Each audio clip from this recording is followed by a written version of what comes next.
light. Buzzing like a neon light. Turning up my speakers, got to block out the places, think I'm going insane. Bonjour et bienvenue dans Learning Live, l'émission qui vous donne de bons conseils en orientation, qui vous fait découvrir de nouveaux métiers et des instituts de formation. Aujourd'hui, vous allez découvrir un métier, c'est celui de psychomotricien et une école, l'ISRP, une école de référence dans la profession. Pour vous faire découvrir cet institut de formation et ce métier, nous accueillons en plateau deux invités. Tout d'abord, Franck Lemonnier, bonsoir. Bonsoir Jérôme. Vous êtes directeur des opérations et de la qualité à l'ISRP. Alors ISRP pour Institut supérieur de rééducation psychomotrice, une école qui historiquement est la référence dans la profession, c'est ça? Oui, c'est ça. L'école a été créée il y a plus de 50 ans maintenant par Madame Soubiran, qui est une des personnes qui a créé ce métier, cette profession en France et dans le monde. Voilà, c'est dans cette école, c'est à travers cette école que s'est créée la référence et la profession en France. Et en face de vous, Aurélien Dignatio, bonsoir. Bonjour. Alors, vous êtes psychomotricien diplômé d'État, vous êtes un ancien de l'ISRP, vous êtes très actif parce que, en échangeant avec vous pour préparer l'émission, vous exercez en cabinet, vous exercez en structure, vous êtes également formateur, auteur, votre livre on le présentera en fin d'émission, et vous êtes également expert en télé, on vous a vu à plusieurs reprises en tant qu'expert psychomotricien dans l'émission E égale M6. Et vous avez également, alors oui, c'est la surprise, il a un talent caché, c'est un circassien, il est jongleur. Être jongleur, circassien, c'est utile dans la profession? Techniquement, ça peut être très utile pour pouvoir proposer des exercices d'adresse à vos futurs patients, à nos futurs patients, et même au sens figuré. En fait, on est sans cesse en train de jongler d'un patient à un autre, d'une tranche d'âge à une autre, d'une pathologie à une autre. Donc ça peut être un bon outil d'adaptation. Vous l'avez compris, visiblement, c'est un métier avec de multiples facettes. Alors, je vous rappelle que cette émission est en direct sur les réseaux sociaux. Vous pouvez poser vos questions sur Facebook et YouTube et je les recevrai ici sur cet ordinateur et je transmettrai vos questions à nos invités. Et bien sûr, vous pouvez vous inscrire pour en savoir plus sur cette école et la psychomotricité sur le site jpo-d.com/école/ISRP. Mais il nous faut avant toute chose, quand même, découvrir ce qu'est ce métier, un métier dont on entend parler de plus en plus souvent, mais c'est quoi ce métier exactement, Monsieur Lemonnier? Alors, le métier de psychomotricien, c'est d'abord, pour le situer, un métier paramédical. Ça veut dire que c'est un métier qui se rapproche d'autres professions, comme les kinésithérapeutes, les infirmiers, les ergothérapeutes. On travaille d'ailleurs régulièrement en pluridisciplinarité avec eux. Le métier de psychomotricien, c'est un métier où on fait attention à l'humain dans sa globalité. On va traiter tous les liens qui sont entre les problématiques corporelles, les problématiques psychologiques, affectives, émotionnelles, et toutes les répercussions qu'il peut y avoir dans un sens ou dans l'autre. Donc c'est un métier extrêmement généraliste dans lequel on peut développer beaucoup de capacités, beaucoup de compétences. Et c'est un métier qui intervient sur quel type de troubles ou type de pathologie d'une manière générale? Et alors, pour quel type de patient? Oui. On dit patient, c'est ça? On dit patient, oui. Alors on dit patient, même si le psychomotricien peut travailler aussi avec des gens qui ne sont pas malades. On va trouver des psychomotriciens en crèche, par exemple, parce que le psychomotricien, c'est avant tout un spécialiste du développement psychomoteur de l'enfant. Mais on va trouver des psychomotriciens auprès de pathologies très variées, qu'elles soient donc liées à des pathologies du corps, toutes les pathologies qu'on peut rencontrer, qu'elles soient innées, enfin de naissance ou accidentelles, les accidents de la vie, un accident vasculaire cérébral par exemple, mais également toutes les pathologies d'ordre génétique, d'ordre psychologique, tout ce qui est peut-être de l'ordre du burn-out, enfin voilà, un certain nombre de choses qu'on peut traiter avec le métier de psychomotricien. Aurélien, par exemple, vous exercez en cabinet et en structure. Concrètement, qu'est-ce que vous faites? Concrètement, mon quotidien, c'est l'observation, l'évaluation et la rééducation, si nécessaire, de certaines fonctions psychomotrices, c'est-à-dire qu'on parle des grands domaines psychomoteurs, qui sont par exemple la motricité, l'organisation dans l'espace et dans le temps, l'aisance corporelle globale, la gestion des émotions. Donc concrètement, je propose des exercices, des mises en situation corporelle qui permettent d'affiner, de renforcer ces différents aspects. Là, justement, on voit quelques images. Ça, c'est vous dans votre cabinet. Alors, elles ont défilé. C'est des exercices et en permanence des exercices sur le graphisme, l'équilibre, où il y a également d'autres interventions possibles. On peut voir que certaines situations sont debout, si on veut travailler sur un aspect plutôt dynamique. Certaines sont plutôt au bureau, si on veut faire un focus sur la concentration, le graphisme, l'attention soutenue. Le contrôle du geste. Exactement. Et certaines situations, peut-être on voit un tapis, peuvent être en situation plus statique, plus allongée, si on veut accentuer le travail sur quelque chose de l'ordre de la détente, de la relaxation. Voilà. Et à quel moment on s'adresse à vous dans la mécanique du travail que vous faites auprès des individus que vous accueillez? C'est par prescription médicale? C'est par prescription médicale. Voilà. Le métier de psychomotricien, on est titulaire d'un diplôme d'État, donc qui est délivré par le ministère de la Santé, et effectivement on exerce sur une prescription médicale, absolument, qui va orienter notre façon de travailler. Et on va nous mettre en œuvre un bilan qui s'appelle le bilan psychomoteur et qui va nous permettre de mettre en place un projet spécifique, individuel, en se basant sur tous les éléments de l'individu. Ce qui va bien chez lui, ce qui est en difficulté et ce qui peut poser problème, par exemple. Donc un travail avec les médecins qui orientent des personnes auprès des psychomotriciens. Alors, si on regarde les chiffres, c'est un métier qui se développe parce qu'en 2010, il y avait, on va dire, un petit peu plus de 7000 psychomotriciens. Aujourd'hui, il y en a 13 600. En 2019, 13 600, j'imagine qu'il y en a encore plus. C'est un métier qui se développe et pourquoi ? Alors c'est un métier qui se développe parce qu'il y a des besoins, beaucoup de besoins, parce que les psychomotriciens prennent une place de plus en plus importante dans tous les grands plans de santé publique. On a eu une progression considérable du métier dans les années 2009-2010 avec le plan Alzheimer, dans lequel les psychomotriciens ont pris une place importante. On a doublé quasiment les chiffres et on prend une place régulièrement auprès de différentes pathologies ou de différents patients. On en parlera tout à l'heure, mais la plus récente en date, c'est la stratégie nationale autisme dans laquelle le psychomotricien intervient aujourd'hui. Vous travaillez des fois en structure avec des autistes, je crois. Oui, j'ai un temps partiel en hôpital de jour auprès d'adolescents avec autisme. Ouais. Et donc vous travaillez avec eux et vous les faites progresser à travers différents exercices qui ne sont pas les mêmes qu'on a vus en cabinet ou les mêmes? Ça peut ressembler. Disons qu'on va porter l'accent sur les interactions sociales ainsi que sur l'autonomie des gestes du quotidien. Et il y a des résultats, et c'est pour ça qu'on demande de plus en plus de psychomotriciens. Alors, il y a beaucoup de besoins. Alors, où est-ce qu'on peut travailler en tant que psychomotricien? On est allé croiser des anciens de l'ISRP, des anciennes, je devrais dire, pour savoir où est-ce qu'elles travaillaient, ce qui leur plaisait dans leur métier. C'est une interview qui a été réalisée en visio parce que distanciation sociale oblige et parce qu'elles travaillent énormément. On a enregistré cela dans les jours derniers. On écoute.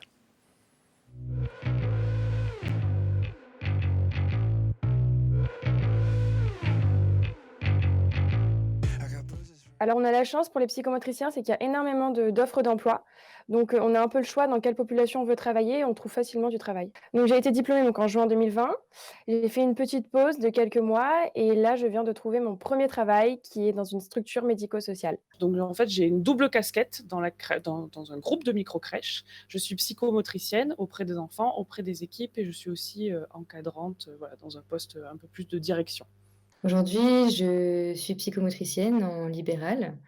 Donc, je m'occupe notamment d'enfants qui ont des difficultés scolaires, des troubles divers et du coup, je m'occupe aussi d'adultes à domicile. J'interviens sur différentes crèches avec une équipe pluridisciplinaire, donc avec des psychologues, des AMP et puis toutes les équipes de crèche. Alors trouver un emploi en tant que psychomotricien, en tout cas pour ma part, ça a été très facile puisque j'ai postulé seulement à un seul poste, donc qui était celui de la crèche et voilà, une lettre, un entretien et puis voilà, en quelques semaines, c'était fait et je démarrais en septembre. Donc c'est un poste à mi-temps puisqu'en parallèle, je continue mes études avec, le master international, en psychomotricité, qu'on peut suivre également à l'ISRP. Another night back. I just lost my job. I don't even care. Alors dans ce métier, ce qui est hyper intéressant pour moi, c'est qu'on va prendre, la personne dans sa globalité. On va s'intéresser autant au psychisme qu'au corps. Donc c'est ce qui m'intéressait beaucoup. C'est un métier qui permet d'aider les personnes tout en ayant un côté très créatif. On peut faire, des jeux et de la rééducation en même temps.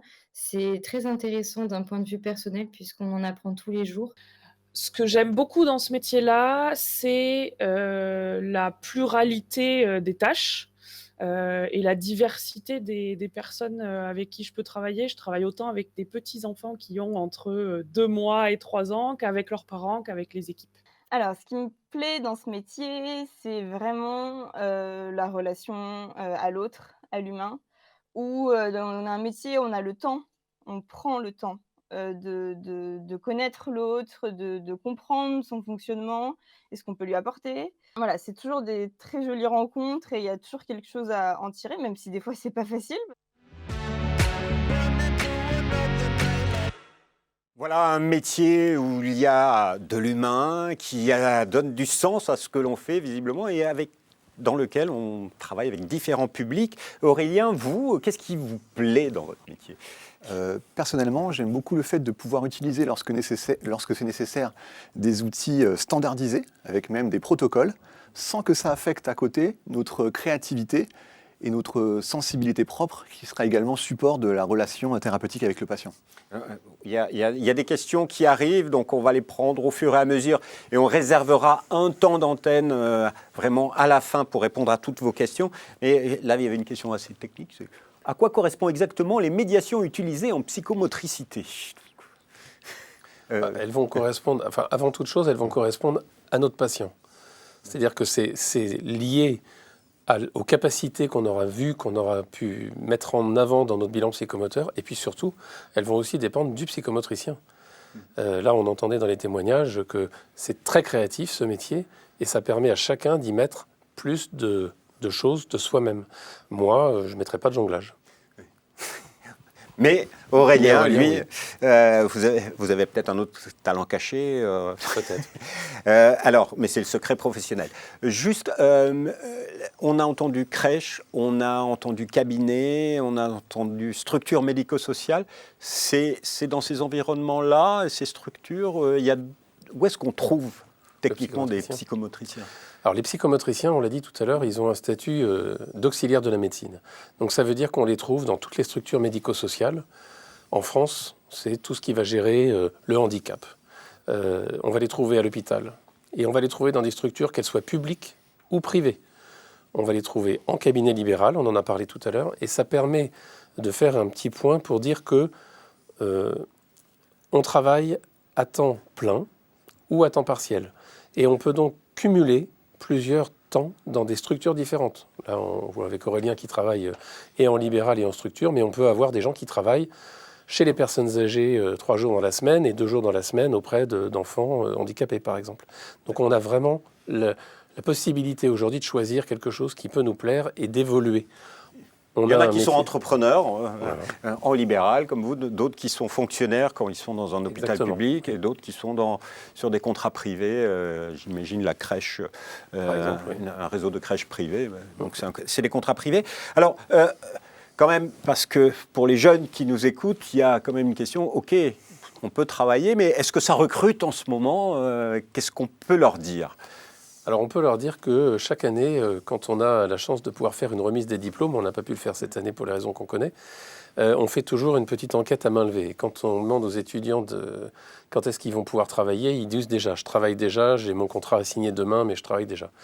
Et quand on parle de chiffres, on a plus de 90, presque 90% des étudiants qui trouvent du travail en moins de 3 mois. D'accord. Voilà. Après, il y a ceux qui poursuivent leurs études, on y reviendra tout à l'heure. Et vous d'ailleurs, vous avez trouvé de l'emploi facilement Oui, immédiatement. Ouais. Mais vous êtes installé en libéral immédiatement ou ça a été plus tard ? Non, ça a été plus tard. Ça a été plus tard. Ça a été un projet de vie et d'installation. Et au final, j'avais une question un petit peu personnelle, parce que là, on a vu, ça vous donne peut-être envie, mais vous, à quel moment vous avez eu ce déclic ? Ça y est, je veux faire ces études et je veux rentrer à l'ISRP? Ça s'est passé quand? J'avais déjà un petit bagage scientifique, puisque j'avais un bac S et une année de fac de bio, sans trop savoir ce que je voulais faire. Et à côté de ça, un bagage artistique. Et la psychomotricité, j'ai fait une journée porte ouverte à l'ISRP, en fait, m'est apparu comme une évidence, puisque ça me permettait, ce métier me permet de concilier les deux aspects dans un cadre thérapeutique. Et c'est là que vous avez dit, c'est ce métier. Alors voilà, je pense que là on a fait vraiment une belle photographie sur le métier, de l'intérêt de ce métier. Je vous rappelle que vous pouvez vous poser vos questions sur les réseaux sociaux, j'en vois qui arrivent, et bien sûr vous inscrire sur jpo-d.com/école/ISRP pour avoir de plus amples informations. Mais maintenant, messieurs, on va passer à la découverte de l'école et on découvre en images, quelques images sur ce qui se passe à l'ISRP ces dernières semaines. I got bruises for eyes. Guess I sleep when I'm dead. All my friends are all worried because of things that I've said. But I'm not gonna listen, just drowning them out. Because I do what I want, got fangs in my mouth. So late now to help me out. All the cards been handed out. Can't take back the words I've said. Think I messed up in the head. Burning through another nightlight. Buzzing like a neon light. Turning up my speakers, got to block out all the voices, think I'm going insane. Voilà, alors quelques images d'ambiance. J'imagine que ce sont des travaux pratiques, mais il y a aussi des mots-clés. Il y a 3 campus à l'ISRP. Et au total, il y a combien d'élèves, monsieur Lemonnier? Alors, on a des élèves qui sont régis pour nous par un quota, on en parlera tout à l'heure pour l'admission, mais on a un campus à Paris, donc depuis maintenant plus de 50 ans. On a un campus à Marseille depuis 2010, et puis nouvellement, depuis 3 ans, on a ouvert à Vichy. Donc effectivement, nos étudiants sont répartis sur les 3 campus, et ça fait à peu près un peu plus de 1000 étudiants, 1200 étudiants sur les 3 campus. D'accord. Alors parlons pédagogie. On a vu dans les images beaucoup de pratiques, mais rassurez-moi, il y a aussi des cours théoriques. Alors il y a surtout des cours théoriques, oui. En fait, le psychomotricien, on l'a vu tout à l'heure, il doit démontrer ses capacités, ses compétences dans 2 grands domaines, qui sont le fonctionnement du corps humain et le fonctionnement des émotions, de l'affect, du psychologique. Donc il y a 2 grands aspects d'enseignement sur ces 2 aspects. Et on doit savoir, avec beaucoup de cours d'anatomie, de neuroanatomie, de la physio, mais aussi de la psycho, de la psychiatrie, pas mal d'éléments. On ajoute à ça de la déontologie, des éléments dont on a besoin aujourd'hui dans notre quotidien pour travailler. Et puis on ajoute également un volume très très conséquent de psychomotricité, c'est-à-dire on va apprendre les fonctions psychomotrices dont a parlé Aurélien tout à l'heure, on va apprendre à mettre en œuvre, on va apprendre à détecter, à tester, on a parlé de protocole tout à l'heure. Voilà, tout un tas de choses qui sont faites. Alors ça se déroule sur 3 ans. Oui. En gros, la première année, c'est les notions de base. C'est quoi les progressions? Oui, les progressions, c'est un diplôme d'État, donc au bout des 3 années. Et on commence en première année par les éléments du développement psychomoteur de l'enfant, j'en parlais tout à l'heure. Et puis on va progressivement aborder l'adulte et puis la personne âgée sur tous ces aspects. Et en 2e année, on va faire beaucoup de stages. 2e et 3e année, beaucoup de stages avec une présence à l'école qui va être moins régulière qu'en première année, et en première année, beaucoup de pratiques. Beaucoup de pratiques. Ça répond à une des questions. Est-ce qu'on fait beaucoup de pratiques durant le cursus? Oui. Est-ce qu'il y a des stages? Oui. Et est-ce qu'il y a de l'alternance aussi? Oui. Alors, le métier de psychomotricien et les études sont des études qui sont déjà, depuis très longtemps, ancrées dans l'alternance, c'est-à-dire l'alternance entre ce que j'apprends à l'école et mon terrain de stage où je suis 1 à 2 jours par semaine. Mais on peut parler aujourd'hui d'alternance comme un procédé d'apprentissage en étant en contrat d'apprentissage. Et là, ça existe qu'à l'ISRP. C'est M. Herman, qui est le directeur général depuis quasiment la création de l'école, qui a mis en œuvre l'alternance pour répondre à un souci de recrutement, en particulier dans les années 2009-2010, avec cette explosion du métier auprès des personnes âgées. C'est quelque chose d'important, l'alternance, c'est une belle opportunité. C'est quelque chose que vous conseillez en tant qu'ancien de l'ISRP et également enseignant. Moi, je ne l'ai pas vécu, mais de ce que j'entends auprès des étudiants, la plupart disent que c'est quand même super classe de pouvoir financer ces études. Et également le fait de pouvoir être très rapidement dans position d'un futur professionnel directement sur le terrain. Ça permet d'articuler les cours théoriques très rapidement avec ce qui va se passer plus tard quand on sera diplômé, et je pense que c'est assez formateur. C'est très formateur. On en reparlera de l'alternance. Alors, quand même, cher Aurélien, vous êtes enseignant à l'ISRP. Racontez-nous, c'est quoi, qu'est-ce que vous enseignez ? Donc vous l'aurez compris, en première année, je parle plutôt des pratiques corporelles, parce que vous voyez les vidéos, on voit de la danse, on peut voir du jonglage, c'est bien beau, mais comment utiliser ces outils dans un cadre de rééducation pour cibler une difficulté, tenter de la diminuer, voire de la compenser. C'est pas si évident que ça. Donc il faut que les étudiants s'expérimentent, on expérimente sur soi-même d'abord les pratiques corporelles, avant de pouvoir en faire un outil de rééducation par la suite. En deuxième année, je parle un petit peu de l'autisme et des outils spécifiques. On parle du trouble du spectre de l'autisme, c'est des mots un petit peu compliqués. Mais parce que c'est là que vous intervenez à côté, professionnellement. Voilà, donc je peux parler de mon quotidien et de ma pratique. Et en troisième année, je décris une méthode qui sert à diminuer les troubles du développement des coordinations motrices chez les gens. D'ailleurs, tous les enseignants sont comme Aurélien, des experts psychomotriciens et qui travaillent à côté également ? Oui, c'est un point d'honneur que l'on a. On n'a pas d'enseignants dont ce soit le métier, qui ne passent leur vie qu'à enseigner. On a des enseignants qui sont cliniciens, qui travaillent. Alors, ils sont médecins, ils sont kinésithérapeutes ou psychologues, ou psychomotriciens, et ils viennent apporter leur expertise. Là, on voit bien le domaine spécifique. Et c'est comme ça pour tous les domaines qu'on va aborder dans le programme, qui est un programme officiel, le programme du diplôme d'État. Alors, il y a une question qui vient d'arriver. On a parlé d'alternance. Est-ce que c'est facile de trouver de l'alternance sur ce métier ? Alors, oui et non. C'est-à-dire que tout est fait pour qu'on accompagne les étudiants et qu'on leur donne toutes les clés pour pouvoir le faire. On a signé des conventions avec des professionnels, des grands partenaires, mais ça reste une démarche de recherche d'emploi. Oui. Donc, tous les candidats n'auront pas de contrat d'alternance, mais il faut quand même que vous sachiez qu'à Paris, on a 172 étudiants en alternance. Voilà. Donc c'est une grosse promotion, ça fonctionne quand même bien. Et on peut faire son alternance sur la deuxième et la troisième année ou uniquement sur la troisième. Donc quand on n'y arrive pas en deuxième, il y a de fortes chances. Il y a de fortes chances de pouvoir le faire en troisième année. Voilà, alors ça répond à votre question. Une fois qu'on a le diplôme d'État en poche, au bout de 3 ans, est-ce qu'on peut poursuivre ces études ? Parce que vous avez un titre de niveau 7, comme on dit, c'est pour devenir psychomotricien expert. En 2 mots, vous pouvez nous présenter Oui, en 2 mots. En 2 mots. Un titre d'expert en psychomotricité, ça veut dire qu'on peut poursuivre ses études.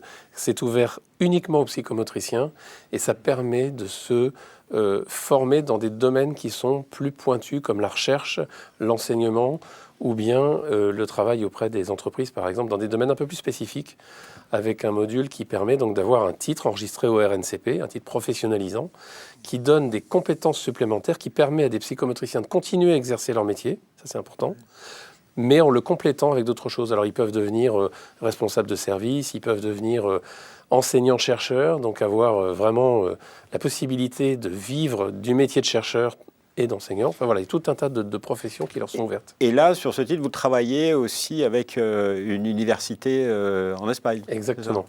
On a un double diplôme avec un Master International en Psychomotricidad avec l'université de Murcia en Espagne. Oui. Voilà, qui permet d'avoir de plus amples compétences. Vous l'avez obtenu.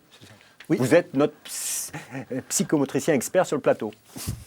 Félicitations. On est allé en rencontrer un autre, Alexis Berland. Il a répondu à quelques-unes de nos questions. Alexis Berland, diplômé de l'ISRP en 2019. Mon petit plus, c'est d'être l'un des premiers psychomotriciens à travailler dans l'innovation en santé et aussi en start-up. Mon premier travail lorsque j'ai été diplômé de l'ISRP, c'est celui que j'occupe encore actuellement. Je suis coordinateur de recherche et développement dans une start-up qui s'appelle Lumine et qui développe des activités thérapeutiques en réalité virtuelle dans le secteur de la gérontologie.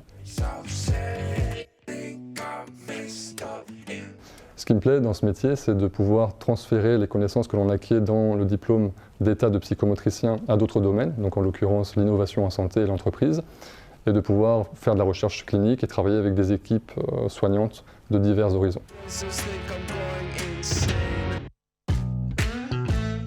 L'expert en psychomotricité, c'est un professionnel qui, par le biais de 2 ans d'études supplémentaires en master, peut intervenir dans des champs qui vont au-delà de la clinique, comme la recherche scientifique, l'enseignement ou la formation, mais aussi le management en établissements médico-sociaux, voire en intervention dans les organisations ou institutions pour le bien-être au travail et la prévention des risques psychosociaux.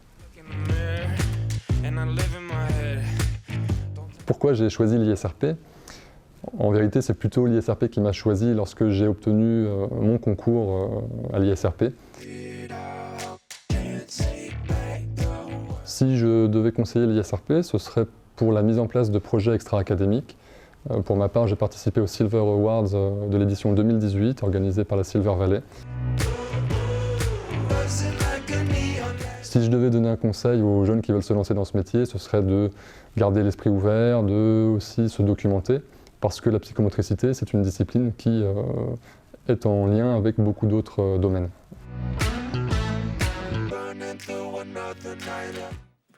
Voilà un métier qui est en lien avec plein de domaines différents. Alors, vous avez été un petit peu cachotier, vous m'avez expliqué où est-ce qu'on peut travailler quand on est psychomotricien, mais là, un expert psychomotricien, c'est en start-up, en matière de e-santé. Qu'est-ce que ça veut dire exactement, cher Aurélien ? En quelques mots, c'est l'application des nouvelles technologies au service de la santé. Et j'ai 2 exemples assez concrets avec des startups avec lesquelles je collabore, qui s'appellent Ubique et Ovahome. La première consiste à loger des petits récepteurs au niveau des articulations du patient. Et avec une application, ça lui permet d'avoir un feedback, c'est-à-dire un rétrocontrôle visuel sur la qualité de son mouvement. Donc nous, en psychomotricité, ça nous intéresse beaucoup, puisque ça va à la fois renseigner au niveau qualitatif sur le mouvement, est-ce que le mouvement est juste, au bon moment, au bon endroit, avec la force nécessaire, mais aussi grâce à l'aspect des nouvelles technologies, sur l'aspect motivationnel. C'est-à-dire que l'enfant ou l'adolescent, ça va le motiver, ça peut même lui faire plaisir de faire ce genre de choses. Mais là, vous m'en parlez comme des outils, les nouvelles technologies utilisées par le psychomotricien, mais le psychomotricien, il travaille au développement de ces outils. Il y a besoin de psychomotriciens pour développer ça. Oui. C'est ce que vous faites. En tout cas, je suis consulté. D'accord. Le côté à venir, c'est tout ce qui repose sur l'interface entre l'homme-machine, l'homme et l'objet connecté. Et tout ce qui a en lien avec le mouvement, avec ce lien en plus corps-cerveau, le psychomotricien aura toute sa légitimité. Ça, c'est votre métier. Celui d'Aleki qu'on a écouté, lui, c'est la recherche et le développement avec la start-up. Et il a aussi dit quelque chose, il parlait de Silver Awards auxquels il a participé pendant qu'il était étudiant à l'ISRP. À l'ISRP, ça veut dire que vous obligez les étudiants à faire des concours ? Alors non, ce qu'on oblige les étudiants à faire, c'est ce qu'on appelle des projets extra-académiques. Donc c'est quelque chose qui a trait à tout ce qui est sauf de l'académique. Donc l'idée, c'est qu'ils puissent travailler en groupe, sur des projets concrets et qui soient capables de monter des projets, de les financer, de les défendre, de faire plein de choses. Et effectivement, on pousse les étudiants qui le veulent à faire des concours. Donc, pour les Silver Awards, donc ça s'adresse, c'est la Silver Economy, donc c'est l'économie pour les personnes âgées avec l'innovation. Et lui, par exemple, il a gagné, il est un peu modeste là, parce qu'il n'a pas que participé, il a gagné. Et chaque année, depuis 3 ans, on place un étudiant de l'ISRP dans une équipe qui se trouve être sur le podium, donc c'est plutôt pas mal. Et vous, à l'époque où vous étiez étudiant, vous avez un souvenir de ce concours, si vous avez fait le concours ou le projet auquel vous avez participé ? Je ne crois pas que le concours était d'actualité à mon époque. C'est un ancien étudiant, mais... D'accord. Je crois qu'on a à peu près tout vu sur l'ISRP, l'école, sa pédagogie, ce qu'elle propose. Vraiment, il y a aussi l'axe recherche, on pourra en parler peut-être tout à l'heure. Il y a quand même un point qui me paraît important sur la pédagogie, on ne l'a peut-être pas évoqué. C'est un diplôme d'État, donc il y a un programme officiel. Mais vous proposez des modules complémentaires, des choses en plus ou pas ? Oui, le programme il date de 1998. Alors on l'actualise déjà, donc les données enseignées par Aurélien par exemple sur l'autisme ne sont pas du tout celles du programme de 98, heureusement, parce que ça a beaucoup évolué. Et puis on met des choses en place qui sont au-delà du programme. Donc on a parlé des PEA, des projets extra-académiques. C'est des cours sur la e-santé par exemple qu'on a ajouté récemment. Et puis, ça peut être plein d'autres choses, soit beaucoup de pratiques. On l'a dit tout à l'heure, c'est quelque chose qu'on fait en dehors du programme. On fait beaucoup de pratiques qui n'existent pas dans d'autres écoles parce que c'est une volonté de Madame Soubiran d'avoir toujours voulu très vite que les étudiants fassent le lien entre la clinique et le théorique, pas avoir que de la théorie. Et puis, c'est tout ce qui va être autour des nouvelles données, d'actualisation. On fait beaucoup de gériatrie, alors que ce n'est pas vraiment dans le programme, mais depuis 2009 et le plan Alzheimer, la position des psychomotriciens, ça a été indispensable. Donc on adapte, on met en place, et puis on essaye de faire en sorte que les étudiants innovent et que les enseignants innovent aussi dans leur façon de présenter les choses. Voilà, vous proposez des modules qui permettent aux psychomotriciens formés d'être prêts pour être efficaces et efficients sur dans le monde professionnel qu'ils devront affronter. Alors voilà, je pense qu'on a fait vraiment le tour de la formation sur la pédagogie à l'ISRP. Vous nous avez convaincus, en tout cas moi. Mais bon, c'était la parole officielle. Donc on est quand même allé voir des étudiantes pour savoir quelle était l'ambiance à l'ISRP, parce que là, on va laisser la parole à des étudiantes. Et est-ce que c'est sympa à l'ISRP? On les écoute. Alors l'ambiance de l'école en général, je la trouve très bonne. Il y a une super ambiance avec tous les étudiants. Les profs sont très à l'écoute, ils sont très bienveillants envers nous et les cours sont géniaux, sont vraiment top. Il faut savoir qu'en fait, en psychomote, on est vraiment une petite communauté hyper soudée parce qu'on se bat pour que notre métier soit reconnu et qu'il soit vraiment reconnu partout dans le monde. Et du coup, il y a vraiment ce soutien qui est présent. On a l'impression que c'est une grande famille pour le coup. Il y a énormément de cours théoriques qui sont très diversifiés. On va faire de la danse orientale, du jonglage, du mime. Quand on a relaxation, qu'on vient à 8h du matin pour se détendre, c'est vraiment juste profiter et se laisser aller. C'est des cours que personne d'autre n'a. On découvre notre corps, on découvre notre passion, on découvre plein de choses avec les autres, en nous-mêmes. Enfin, c'est super intéressant. Les professeurs sont formidables. Dès que nous avons une question, ils nous répondent. On peut leur poser par mail ou même à la fin du cours. Ils nous consacrent du temps afin de poser toutes nos questions. Ce que j'aime beaucoup les SRP, c'est tous les cours pratiques qui sont très passionnants. C'est le stage crèche qu'on a pu faire, le stage maternel qu'on va faire. C'est que ce métier-là, quand même, on s'amuse et c'est très rare dans le métier. On fait plein de jeux pédagogiques. Lors du premier jour, le BDE nous a fait une belle surprise en nous amenant au Champ de Mars où on a pu rencontrer les deuxième et troisième années. On a pu connaître nos parrains et marraines et j'avais l'impression de rentrer comme dans une famille, donc c'était vraiment super. J'avais adoré. Je me rappelle d'un cours où, en théorie psychomotrice, la prof nous a mis une musique et en fait, il y avait une super ambiance, on s'est toutes mises à danser, on a passé un super moment ensemble et c'était amusant. Il faut beaucoup travailler, c'est quand même une école qui a beaucoup d'heures de cours, les semaines sont longues, on a cours du lundi au samedi, donc il faut être très motivé, mais ça vaut le coup parce que cette aventure, elle est unique au monde. Une aventure unique au monde, voilà, elle la vend bien, votre école, cette étudiante en première année. Alors, on s'amuse beaucoup, mais il faut bosser. Au niveau des horaires, travailler le samedi, ça fait 6 jours. Alors, ce n'est pas tous les samedis. Voilà, mais les étudiants ont toujours l'impression de faire beaucoup de choses. Il y a beaucoup de choses à mettre dans le programme. Le programme officiel est très dense. On y ajoute des choses, donc ça le rend un peu plus dense encore. Donc on fait en sorte que les étudiants ne s'ennuient pas, effectivement. Ils ne s'ennuient pas parce qu'il y a de la pratique et que ça permet aussi de faire passer les heures de théorie qui sont quand même bien présentes. Et c'est ces liens-là qui permettent aux étudiants d'avoir le sourire. Et il y a un scoop à annoncer sur les cours du samedi, non ? Ça, je ne sais pas encore, mais on envisage peut-être de ne pas faire de cours le samedi, on verra en fonction de ce que ça va devenir. Pour vous rassurer. Sur les cours en pratique, il y a quoi ? Vous, c'est pratique corporelle, mais il y a quoi d'autre ? Parce qu'on avait vu dans la story, c'est quoi, du tai chi ? On apprend... Oui, c'est très vaste. Il y a du tai chi, de la percussion, de la sophrologie, jonglage, mime, expression corporelle. Non, la palette est très large. On apprend les percussions. Notamment, oui. C'est important, la musique, la notion de rythme pour... Oui, c'est surtout le rythme et l'adaptation temporelle qui va nous être utile dans nos séances. Voilà. Alors, il y a une question qui arrive sur la situation actuelle avec la crise sanitaire. Il y a vos cours, la pratique, elle continue. Il y a du distanciel. Comment vous faites aujourd'hui Alors, l'ISRP est une école innovante, on l'a dit tout à l'heure, et ça fait quelques années déjà qu'on avait équipé de technologies modernes les salles, et on a bien fait parce que ça nous permet, depuis le mois de mars, d'assurer 100% des cours, 100% des examens en distanciel quand c'est confinement strict.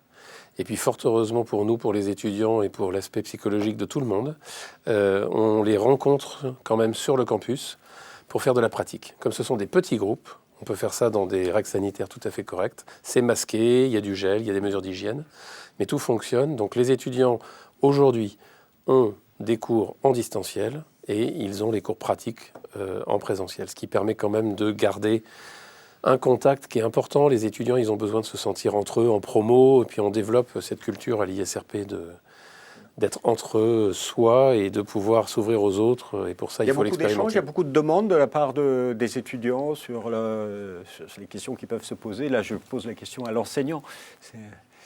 Dans le contexte actuel ? Oui, mais même au quotidien. Parce qu'il y avait une étudiante au WAFA qui disait oui, les profs, ils sont toujours là pour répondre à nos questions. C'est vrai que vous suivez les étudiants particulièrement, vous les aidez Oui, c'est très rare qu'à la fin de cours, il n'y ait pas des étudiants qui viennent nous voir pour avoir des compléments d'information.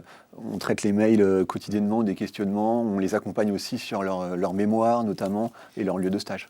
D'accord. Ils sont très suivis parce qu'on a toute une équipe pédagogique qui les accompagne énormément. Et puis avec la Covid, on a mis en place un programme qui s'appelle Résilience, qui permet aux étudiants, alors pas que de les suivre, mais de leur proposer des tas de choses en dehors de l'école. C'est des profs qui font ça le soir, etc., en distanciel, et qui leur permettent de se détendre. On est sur du bien-être, on est sur autre chose. Donc, une école qui vous suit, qui vous encadre parfaitement, une école où il y a de l'ambiance, mais bien sûr, il faut travailler. Alors, avant de passer aux questions qui sont arrivées via les réseaux sociaux, je vous propose de retrouver les anciennes étudiantes, les diplômés de l'ISRP, pour savoir pourquoi elles avaient choisi l'ISRP et quels étaient leurs meilleurs souvenirs lors de leurs études. On les écoute.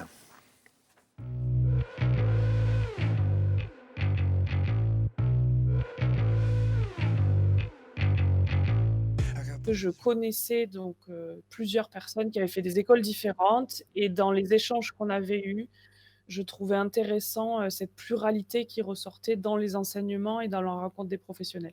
J'ai choisi l'ISRP déjà parce que c'était proche de Paris, et deuxièmement parce qu'il proposait un programme Erasmus qu'aucune autre école ne proposait. J'ai choisi l'ISRP pour plusieurs raisons. D'une part, c'est parce que j'ai eu plusieurs années de concours. J'ai mis 3 ans avant d'avoir le concours. Et lors de cette 3e année de préparation au concours de psychomotricité, je suis partie tenter le concours de Genève. Et lors de la présentation de ce métier, on nous a expliqué que la meilleure école à l'international, pour l'instant, était l'ISRP. Alors, pourquoi je conseille l'ISRP? Déjà parce que c'est une école où il y a beaucoup d'ambiance. Deuxièmement, parce que les profs sont vraiment au top des avancées scientifiques, des dernières recherches qui sont sorties. Et puis parce qu'on a énormément de pratiques durant notre cursus scolaire, ce qui est hyper enrichissant. Alors mon meilleur souvenir, c'est évidemment mon programme Erasmus pendant ma 2e année. C'était super parce qu'on sort, on fait une petite pause dans nos études, on rencontre d'autres gens, on comprend comment la psychomotricité est vue un peu à l'international, parce que finalement la psychomotricité, c'est pas très connu, et donc c'était très intéressant de voir comment les autres pratiquaient dans d'autres pays et de voir une vision différente de celle de la vision française. Alors, l'un de mes meilleurs souvenirs, c'était lorsque je faisais partie du BDE. On a eu la chance d'organiser les 50 ans lors d'un gala de l'école de l'ISRP, et donc on a pu participer à toute cette belle organisation pour célébrer cet anniversaire. Il y a pas mal de stages à l'ISRP, et on nous laisse vraiment du temps pour aller en stage. En plus des cours, on a beaucoup de temps dégagé pour ça, et c'est vrai qu'on fait plein de rencontres avec plein de patients. Tous les patients nous apportent toujours quelque chose, et toutes les rencontres sont toujours très enrichissantes. Mon meilleur souvenir, c'est la remise des diplômes, parce que ça met un point final aux études, mais ça met un point de départ à notre activité professionnelle. Voilà, de bons souvenirs. Une petite réaction à ce qui a été entendu, Aurélien. Et d'ailleurs, là maintenant, toi, ton meilleur souvenir? Ouais, bah, je m'associe pas mal à ce qu'on vient de voir, hein. Les grandes étapes, l'obtention du concours, l'obtention du diplôme, c'est des souvenirs qui restent. Les premiers patients sur les lieux de stage, ça aussi on n'oublie pas. Et tout ce qui est extrascolaire, les soirées étudiantes, les galas, mais je ne peux pas tout dire sur le plateau, quoi. Voilà. On ne peut pas tout dire, visiblement, l'ambiance est bonne. Alors, il y a quand même, on a entendu que cette école a un rayonnement à l'international. Il y a une des psychomotriciennes qui a entendu parler de l'ISRP sur un autre concours en Suisse, etc. C'est l'école de référence. Et puis, on a parlé d'Erasmus. Dites-nous en plus, on peut partir à l'étranger quand on est à l'ISRP ? Eh oui, on peut partir à l'étranger, effectivement. C'est le deuxième semestre de deuxième année qui peut se faire à l'étranger. Donc quand on a des velléités de départ, c'est un truc vachement chouette, c'est ce qu'elles expliquent. On peut aller dans les universités partenaires, on est agréé, Erasmus étendu depuis bien longtemps. Et on accueille, nous aussi, des étudiantes Erasmus de nos universités partenaires chaque année. Et au-delà, il y a un rayonnement. Vous travaillez avec des universités en Espagne, mais également ailleurs dans le monde, parce que j'ai fait un petit peu de recherche. On voit, en matière de psychomotricité, on parle de la méthode Soubiran, donc oui. qui a été la fondatrice, des fondatrices de l'école. Donc voilà, il y a une expertise mondiale de l'ISRP. Il y a une expertise mondiale de l'ISRP parce qu'effectivement, Madame Soubiran a œuvré à ce développement international. Beaucoup de pays d'Europe, Europe centrale, Europe du Nord, et puis les pays latins, que ce soit en Europe ou que ce soit même Amérique du Sud, Amérique centrale. Et donc, vous travaillez en matière de recherche sur le métier et évolution du métier. Vous travaillez en tant qu'enseignant sur ces questions-là également parce que, voilà, vous avez écrit un livre sans idée pour développer la psychomotricité des enfants, j'imagine, aux éditions Tom Pouce. J'imagine que c'est quelque chose que vous avez développé aussi dans votre travail d'enseignant. Oui, et c'est surtout parce que j'ai fait le MIP titre expert que ça m'a sensibilisé en fait à la littérature scientifique et à l'envie de publier. Parce qu'on a des cours de méthodologie qui sont moins présents dans le tronc commun. Donc c'est très bien de continuer les études pour se sensibiliser à ça. Voilà. Donc, beaucoup de travail, de recherche sur le métier, de développement du métier. Bon, je pense qu'on a fait le tour. On va passer vraiment aux questions de nos internautes. Il y en a beaucoup. Il y a beaucoup de questions sur les admissions. Alors, comment on rentre à l'ISRP? Quels sont les critères pour être admis à l'école? Monsieur Lemonnier. Alors, on va faire un peu de pédagogie Parcoursup. Jusqu'à présent, les écoles étaient toutes sur concours. Il n'y avait pas besoin de passer par Parcoursup. Depuis 2 ans maintenant, les écoles de psychomotricité ont intégré Parcoursup. Donc, il y a 16 écoles en France aujourd'hui qui sont sur Parcoursup.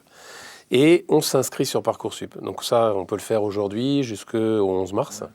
On va faire des vœux. Et il faut, si on veut rentrer à l'ISRP, choisir le vœu, je veux être psychomotricien à l'ISRP. Ça ouvre un concours commun pour les 3 campus, donc un concours qui se déroulera le 17 avril, et 2 matières, biologie et français, qui permettront aux candidats de pouvoir réussir leur admission. Donc ça passe dans Parcoursup sur les vœux, ensuite on confirme ces vœux entre le 12 mars et le mois d'avril. On a 3 semaines à peu près pour confirmer, donc c'est important. Alors, c'est un concours, donc nous, tous les candidats qui feront un vœu passeront le concours.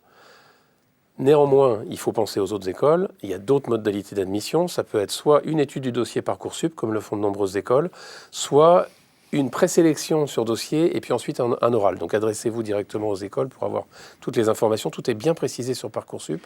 Et si vous avez un conseil à donner, parce qu'il faut bien remplir son dossier Parcoursup, pourquoi ? Oui. Il faut bien remplir son dossier parce que quand il y a le concours, nous, on n'étudie pas le dossier. Mais d'autres écoles vont le faire. Et l'année dernière, on n'a pas pu faire le concours à cause du Covid. Donc, on ne sait pas ce qui peut nous arriver. Un confinement strict, on ne pourrait pas. Donc, il faut bien remplir son dossier et il faut aller là où on ne pense pas. C'est-à-dire que les étudiants pensent à remplir les 400 caractères du projet qui doit être construit, mais il y a plein d'autres petites possibilités de montrer ce qu'on sait faire et de vérifier, de permettre à ceux qui vont lire votre dossier que les attendus nationaux des psychomotriciens, on va les retrouver dans votre dossier. Donc il ne faut pas hésiter à bien le remplir, même des choses anodines. Et après, au niveau des choix, on ne peut pas choisir plein d'écoles. Il y a un choix limité. Il y a un choix et limité. Donc, je pense que, pensez-y, je crois que l'ISRP, sous votre contrôle, c'est près de 370 admissions. C'est 40% du quota national des psychomotriciens formés sur l'année. Donc, c'est un choix stratégique, effectivement, parce qu'on a le droit à 5 vœux on a le droit à 5 vœux par filière paramédicale. Donc, si on veut être psychomotricien, on ne pourra choisir que 5 écoles. Si vous choisissez l'ISRP, vous choisissez les 3 campus d'un coup, et donc les 370 places. Donc, il faut faire son calcul. Au niveau de la préparation du concours, je sais que vous avez fait ce concours. C'est un concours qui est dur, il faut le préparer. Quel conseil que vous avez envie de donner à des jeunes qui... Alors, dans le cadre d'un dispositif d'admission par concours, qui est assez sélectif, tout simplement, il va falloir être au clair sur les épreuves qui nous seront demandées, à savoir une épreuve de français et une épreuve de biologie. Il y a des possibilités de se procurer des annales pour bachoter et être prêt le jour J. Voilà. Et d'ailleurs, il y a une formation qui est également en ligne, qui s'appelle Expert Santé, un site internet www.expertsanté.fr, qui est une formation que vous pouvez faire en ligne dès maintenant et qui vous prépare pour ce concours. Il y a plein d'autres questions. Alors, oui, ça on y a répondu. Vu la situation sanitaire actuelle, est-ce que ça va influencer le concours en avril ? Alors le concours a lieu, sauf vraiment demande spécifique du ministère de la Santé qui nous empêcherait de le faire, et il faudrait un confinement très strict où on ne pourrait pas sortir du tout en avril, donc on n'en est pas là aujourd'hui. On attend de voir, mais pour l'instant, nous, le concours est organisé et maintenu. Une question sur le titre d'expert. Il ne se fait qu'à l'ISRP ou il se fait ailleurs ? Il ne se fait qu'à l'ISRP, oui. Voilà, donc il ne se fait qu'à l'ISRP. Une question pour vous, Aurélien. Est-il difficile de travailler en libéral dans ce métier ? Voilà. Souvent, on me pose la question, pour rebondir un petit peu, est-ce qu'à la sortie de mes études, je peux directement accéder au libéral ? Personnellement, j'aurais pas pu opter pour ça parce qu'il y a un investissement financier de départ très conséquent, les charges, du local, du matériel, des tests. Il y a une forme d'expérience quand même requise minimum pour s'installer en libéral et des compétences complémentaires auxquelles on ne s'attend pas forcément, des compétences en communication, en comptabilité. Et le nombre d'heures en libéral est à rallonge par rapport à l'institution. Donc c'est tout un calcul qu'il faut mettre en perspective avant de se lancer dans l'aventure. Voilà, donc à faire peut-être dans un deuxième temps. Quel est le coût de la scolarité ? Parce que c'est une école privée, combien cela coûte ? Alors l'ISRP est un établissement privé qui n'a pas de subside de convention avec la région par exemple. Donc on vit que sur les frais de scolarité. Il faut compter 10 000 euros par an pour l'ISRP à Paris, autour de 9 000 pour Marseille et puis autour de un peu plus de 8 000 pour Vichy. Ouais. Et ce sont des éléments qui sont finançables. Les étudiants peuvent avoir de multiples sources de financement. On en a évoqué une tout à l'heure qui était le principe de l'alternance.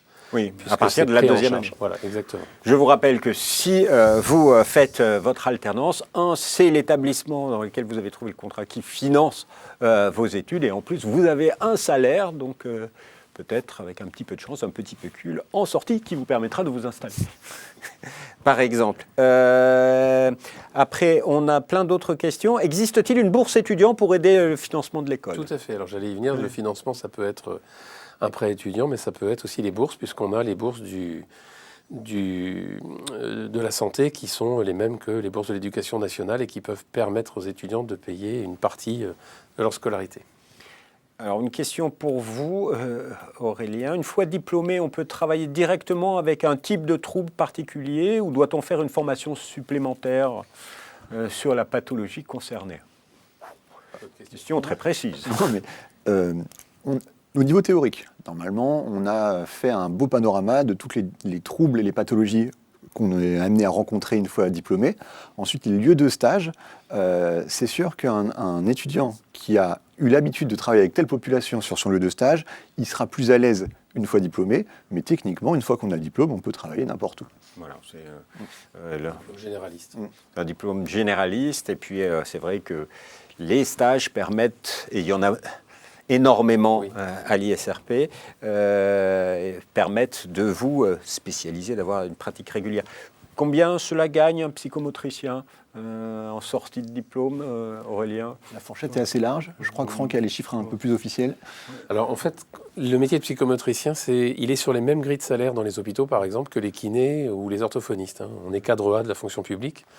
Donc c'est un niveau de salaire qui va être entre 1 800 et 2 000 euros, début de carrière, et ça va dépendre de la structure dans laquelle on est, avec les avantages et les inconvénients. Donc par exemple, on peut avoir des salaires plus bas dans la fonction publique que dans le privé, mais avec les avantages de la fonction publique. Dans le privé, on peut avoir des salaires qui peuvent monter à 2 200 euros, 2 400 même, en début de carrière, parce que c'est le privé, et parce qu'on a besoin de psychomotriciens en ce moment. Voilà, je pense qu'on a répondu à la plupart des questions. Il y avait encore, voilà, s'installer en libéral à la fin de ces 3 années, c'est possible. On a déjà répondu. Bon, quelle école prenne sur dossier à la rentrée Parcoursup 2021 ? Alors la réponse, elle est sur Parcoursup. Oui. Ce que je peux dire en 2 mots, c'est que il y a 2 écoles qui prennent avec un oral, qui sont donc la Sorbonne Université et puis l'école de Toulouse, qui sont des écoles historiques comme l'ISRP. Et les autres font de l'étude de dossier. Mais ce que je veux vous dire, c'est de vous renvoyer sur Parcoursup. On peut consulter toutes les fiches et vous aurez toutes les informations. Une toute dernière question. Il y avait une demande des exemples de cours théoriques. On a parlé beaucoup de pratiques, mais les cours théoriques. Par exemple, anatomie, neurophysiologie, psychologie, psychiatrie, tout ce qui rime en « i ». Voilà. Je pense qu'on a fait un petit peu le tour. Le temps passe, il est déjà 19h20, près d'1 heure à la découverte du métier de psychomotricien et de l'école de référence qui vous ouvrira les portes et de belles opportunités professionnelles.